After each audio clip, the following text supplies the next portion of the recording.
அண்மை செய்தியாக பார்த்து வருகிறோம். பெஞ்சல் புயலால் பாதிக்கப்பட்டோருக்காக 2000 ரூபாய் நிவாரணம் வழங்கும் பணியானது தொடங்கி இருக்கிறது. தற்போது அண்மை செய்தியாக பார்த்து வருகிறோம். பெஞ்சல் புயலால் பாதிக்கப்பட்டோருக்காக 2000 ரூபாய் நிவாரணம் வழங்கும் பணி தொடங்கி இருக்கிறது. பெஞ்சல் புயலால் பாதிக்கப்பட்டவர்களுக்கு 2000 ரூபாய் நிவாரணம் வழங்கும் பணி தொடங்கி இருக்கிறது. அது தொடர்பான அண்மை செய்தியை பார்த்து வருகிறோம்.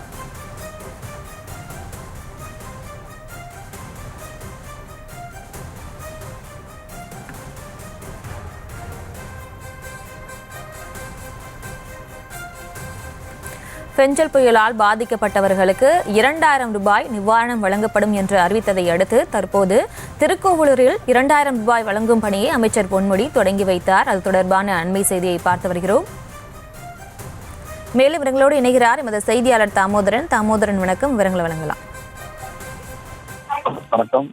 பெஞ்சல் புயல் காரணமாக விழுப்புரம் மாவட்டத்தில் பரவலாக பல்வேறு பாதிப்புகள் ஏற்பட்டது. மழை வெள்ளம் தோன்றது, பல இடங்களில் மழை வெள்ளத்தால் சூழப்பட்டு பெரும் பாதிப்பினை சந்தித்தது.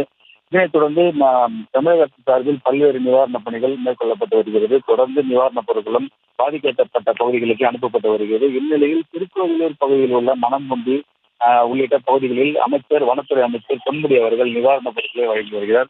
இவருடன் நிவாரணப் பொருட்களுக்கான டோக்கன் மற்றும் உள்ளிட்டவைகளை 2000 ரூபாய் வழங்குவதற்கான ரூபாய் உள்ளிட்டவைகளை அமைச்சர் பொன்முடி அவர்கள் தற்போது வழங்கி வருகிறார். இந்த நிவாரணத் தொகையானது வழங்கப்பட்டு வருவதுடன் நிவாரணப் பொருட்களும் பாதிக்கப்பட்ட மக்களுக்கு தற்போது அமைச்சர் பொன்முடி அவர்கள் தற்போது வழங்கி வருகிறார். இந்நிகழ்ச்சியில் மாவட்ட ஆட்சியர் சி பழனி உள்ளிட்ட மாவட்டத்தின் பல்வேறு அதிகாரிகள் உடன் இருக்கின்றனர்.